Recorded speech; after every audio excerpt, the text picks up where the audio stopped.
สบายดีเพื่อนๆทุกคนเนาะเดี๋ยวมื้อนี้ดมสิมาอัปเดตตลาดของคริปโตเคอเรนซีแล้วก็กราฟ Bitcoin เนาะว่าเป็นจังไดในมุมมองส่วนตัวของโดมเองเนาะว่าแนวตลาดเป็นจังไดณตอนนี้เนาะคลิปวิดีโอนี้สนับสนุนโดย OKX OKX เป็นแพลตฟอร์มเทรดที่น่าเชื่อถือระดับโลกและมีผู้ใช้หลายล้านคนสำหรับใครที่ยังบ่มีบัญชีเทรดสามารถสมัครด้านลุ่มของดมได้เลยซึ่งจะได้รับส่วนลด 20% ตลอดชีวิตในการเทรดเลยก็คืออันนี้จะเป็นกราฟ Bitcoin เนาะ Time Frame 4 ชั่วโมงก็คือตัวนี้ดมได้แนมประมาณนี้เนาะซึ่งดมก็ได้โพสต์ลงเพจอุดมทรัพย์เนาะสำหรับใครที่ยังไม่ได้ติดตามเพจก็ฝากติดตามเพจนำแน่เนาะโพสต์ลงเพจว่าโอเคตอนนี้ในความคิดส่วนตัวของดมเนาะดมแนมตลาดที่มันเป็นการรีบาวขึ้นเพื่อที่จะลงต่อแบบนี้เนาะและการดมก็บอกว่าโอเคกันจะเสี่ยงเนาะไม่นี่เขาเสี่ยง 2%ถ้าเราใส่ leverage แต่ 10x เขาก็เสียประมาณ 20% ของไม้นี่เนาะแล้วก็เขาจะได้ RR มันจะได้ประมาณ1/10แต่อาจจะบ่ถึงขนาดนั้นเนาะเขาอาจจะในระหว่างที่เรากำลัง run order เนาะเขาอาจจะ lock profit ไปในระหว่างทางก็ได้เนาะโอเคคันสั้นเดี๋ยวเขากลับมาเบิ่งกราฟอันนี้จะเป็นกราฟ Bitcoin เนาะเขาอยู่ time frame 4 ชั่วโมงเนาะก็คือหลังจากที่ Bitcoin ขึ้นไปเรื่อยๆเนาะขึ้นไปแบบบ่มีอย่างที่จะหยุด Bitcoin ได้เนาะเดี๋ยวเราจะมาโฟกัสแต่บอลนี้เนาะ Bitcoin ขึ้นไปทะลุ all time high เรื่อยๆจนมาฮอดแถว 180,000 เหรียญเนาะแล้วก็มันก็เลยเกิดการทุบลงอย่างรุนแรงเนาะอันนี้ก็จะเป็นบอลหนึ่งที่ตอนนั้นบอกให้คนในคอมมูนิตี้หมู่เพื่อนนี่แหละบอกอยู่นี่ช็อตได้ไหนแต่ว่าตอนนั้นดมบ่ได้ช็อตเนาะก็ไปเทรดเรียนตัวอื่นเนาะแล้วก็มาปัจจุบันนี้เนาะอันนี้ก็เป็นอีกอย่างที่น่าสนใจเลยก็คือBitcoin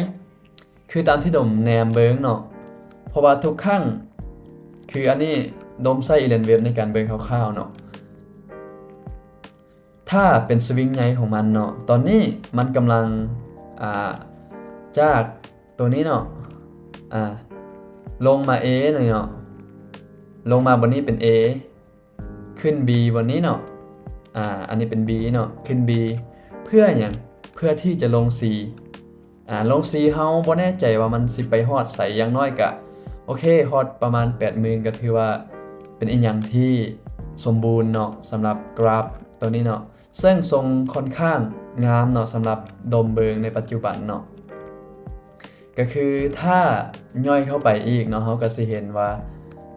อยู่นี่เนาะกราฟมันก็เกิดการทุบอย่างลงมาอย่างรุนแรงเนาะเฮาก็สามารถอาจจะเป็น A B C บนนี้เนาะ C แล้วก็อาจจะเป็นA อันนี้จะเป็นขา A ใหญ่เนาะหลังจากนั้นแล้วก็มันก็จะเกิด1 2 3 4 5เนาะซึ่งดมมานับเบิ่งแล้วสวิงมันน่าจะจบ5ได้แหละอยู่นี่ซึ่งมันจะอยู่โซนในราคาฟิโบพอดีเนาะมันจะอยู่ในโซนของฟิโบ 61.8 เนาะแล้วก็โซน50นี่แหละเฮาก็สามารถไปวัดฟิโบได้เนาะเอาฟิโบมาวัดเลยคือทุกคนจะเห็นนี่เนาะมันอยู่แถวๆโซน50แล้วก็ 61.8 เนาะก็ถือว่าเป็นโซนที่น่าสนใจเนาะเฮาก็โอเคคิดว่าอาจจะหาจังหวะช็อตหรือว่าจังได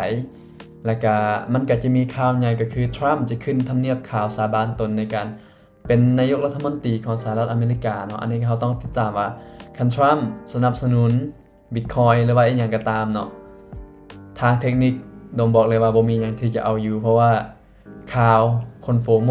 อีหยังมันจะไปหมดเนาะมันจะไปได้หมดก็สิ่งที่สำคัญเนาะก็คือดมวางแผนอยู่นี่เนาะมันอยู่ที่ประมาณ12คือที่เห็นนี่เนาะประมาณ12แล้วก็เฮาจะเทคความเสี่ยงอยู่ที่ 2% ก็คือว่าถ้าเฮาใช้ leverage บ่สูงหลายเนาะ 10x เฮาใช้ไปไมนี่100เหรียญถ้าเสียเฮาจะเสียเท่าใดถ้าเสียเฮาจะเสีย20เหรียญแต่ถ้าได้เฮาจะได้เป็น100เหรียญก็คือเอาเงิน20เหรียญมาเสี่ยงเพื่อที่จะได้100ปลายเหรียญอันนี้ก็เป็นการบริหารความเสี่ยงของแต่ละบุคคลเนาะแต่ละคนก็อาจจะมีแผนที่บ่คือกันแผนที่ต่างกันและก็รับความเสี่ยงได้ต่างกันเนาะอันนี้ก็ขึ้นกับว่าบริหารจังไดสุดท้ายแล้วเนาะวิดีโอนี้ก็เป็นความเห็นส่วนตัวของโดมเองเนาะในการเบิ่งกราฟปัจจุบันราคา Bitcoin แบบนี้เนาะ สำหรับไผที่สนใจตัวใดกราฟใดหรือว่าอยากรู้คอนเทนต์แบบใดก็สามารถคอมเมนต์มาบอกคอมเมนต์มาถามเนาะแล้วก็ย้ำวิดีโอนี้บ่แม่นวิดีโอในการเชิญชวนให้ทุกคนมาลงทุนเนาะเป็นการมาสร้างขึ้นเพื่อให้แนวความรู้ให้แนวทางในการตัดสินใจของทุกๆคนเนาะโอเคสำหรับใครที่มักวิดีโอแบบนี้เนาะก็ฝากติดตามอุดมและก็เป็นกำลังใจให้ดมได้เฮ็ดวิดีโอต่อๆไปเด้อแล้วเจอกันในวิดีโอต่อไป